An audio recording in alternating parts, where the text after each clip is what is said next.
নবীজি বলেন মান তারাকা সালাতান মুতাআম্মিদান ফাকাদ কাফারা, যে ব্যক্তি ইচ্ছাকৃতভাবে নামাজ ছেড়ে দিল সে কুফরি করলো, সে কাফের হয়ে গেল। কথা কোন ঠিক কিনা? আবার এক জায়গায় বলেছেন বাইনাল আবদি ওয়া বাইনাল কুফরি তারকুস সালাহ, আল্লাহর বান্দা আর কাফেরের মাঝে পার্থক্য হচ্ছে আল্লাহর যারা খাঁটি বান্দা হবে, যারা মুমিন হবে, এরা নামাজ ছেড়ে দিবে না, এরা নামাজ পড়বে। আর যারা বেঈমান হবে, যারা কাফের হবে, এরা নামাজ পড়বে না। কথা কোন ঠিক কিনা? তাহলে ইমানদার আর কাফেরের মাঝে পার্থক্য হলো ইমানদার নামাজ পড়বে আর বেঈমান নামাজ পড়বে না। তাহলে আজকে আমি মুসলমানের ঘরে জন্ম, আমার পরিচয় সূত্রে আমি মুসলমান, মসজিদে যাই না। তাহলে আমার সম্পর্কটা কার সাথে হয়েছে? কোন? কাফেরের সাথে। কার সাথে?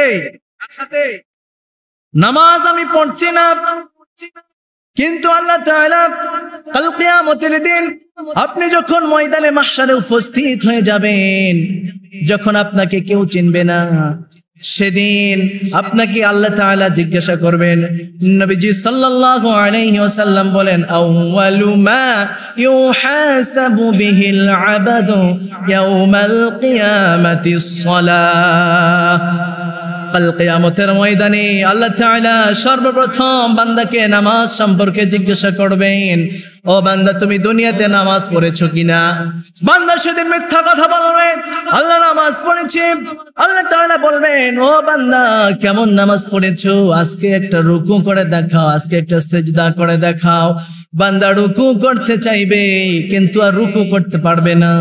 আল্লাহ তাআলা বলেন এর মিথ্যা বলার কারণে আমি আল্লাহ তাআলার কোমর এমন ভাবে শক্ত করে দেব এ চুল পরিমাণ কোমরকে নওয়াইতে পারবে না।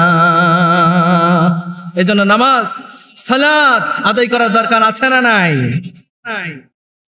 5 নম্বরে আল্লাহ তাআলা বলেন ওয়া মিম্মা রাযাকনাহুম ইউনফিকুন। জোরে বলুন আল্লাহু আকবার। আল্লাহ তাআলা বলেন আমি বান্দাকে যেই রিজিক দান করেছি, যে টাকা পয়সা, যে সম্পদ দিয়েছি, সেখান থেকে ব্যয় করবে কোন রাস্তায়? জোরে কোন রাস্তায়?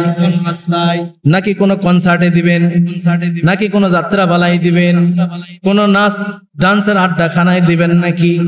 আল্লাহ তাআলা বলেন যে সম্পদ আমি আল্লাহ দিয়েছি, এখান থেকে যে দুনিয়ার মানুষ আমি আল্লাহর রাস্তায় নিজেদের সম্পদকে ব্যয় করে দিবে, তাহলে এই ব্যক্তিকে দেখে মনে করবে এই ব্যক্তিটাই হচ্ছে মুমিন। আজকে আমাদের সম্পদগুলো কোথায় দিচ্ছি, কিভাবে ব্যয় করছি দেখেন। আজকে আমরা সম্পদগুলো খারাপ কাজে, কেউ সিগারেট খায়, কেউ বিড়ি খায়, মদ খায়, গাঁজা খায়, ইয়াবা খায়, বিভিন্ন ধরনের নেশা দ্রব্য খেয়ে নিজের সম্পদ, নিজের ধনকে তারা নিঃশেষ করে দিচ্ছে। কথা কোন ঠিক কিনা?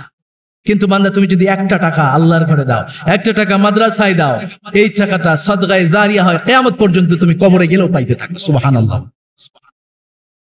আজকে যুবকরা টাকা অবৈধভাবে শেষ করছে। এরা তো কষ্ট বোঝে না, মা বাবার যে একটা কষ্ট, টাকা ইনকাম করতে কতটা কষ্ট হয় এটা একজন মা একজন বাবা জানে। কথা কোন ঠিক কি না? সন্তান আজকে তুমি নিজের যে টাকা হাতে পাচ্ছ, এই টাকাকে অনর্থক উড়াইয়া দিচ্ছ। তুমি অবৈধভাবে বেগানা নারীর পিছনে তোমার টাকা নষ্ট করে দিচ্ছ।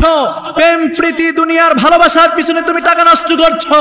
সাবধান হয়ে যাও ও যুবক, তোমাকে আল্লাহ তাআলা এই কারণে বানাই নাই, এই জন্য বানাই নাই তোমার সম্পদকে তুমি অনর্থক নষ্ট করবা, তুমি বেহায়া বেলাল্লাপনা নির্লজ্জপূর্ণ কাজ করে তোমার সম্পদকে তুমি নষ্ট করে দিবা। আল্লাহ এটা বলে নাই। আল্লাহ তাআলা তোমাকে বলছেন বান্দা তোমার সম্পদকে ভালো কাজে ব্যয় করো।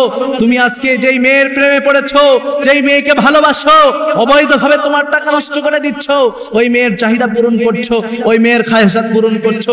আল্লাহর কসম করে বলি, তুমি লক্ষ লক্ষ টাকা ব্যয় করলে একটাও নেক তুমি পাবে না। অথচ তুমি ওই তোমার সম্পদ থেকে 10 টাকার বাদাম কিনে তোমার মাকে খাওয়াও। তোমার মা যদি বলে আলহামদুলিল্লাহ, কাল কিয়ামতের ময়দানে তোমার মায়ের কারণে তুমি জান্নাতি হয়ে যাবে, তুমি জান্নাতি হয়ে যাবে যুবক। সুবহানাল্লাহ বলে।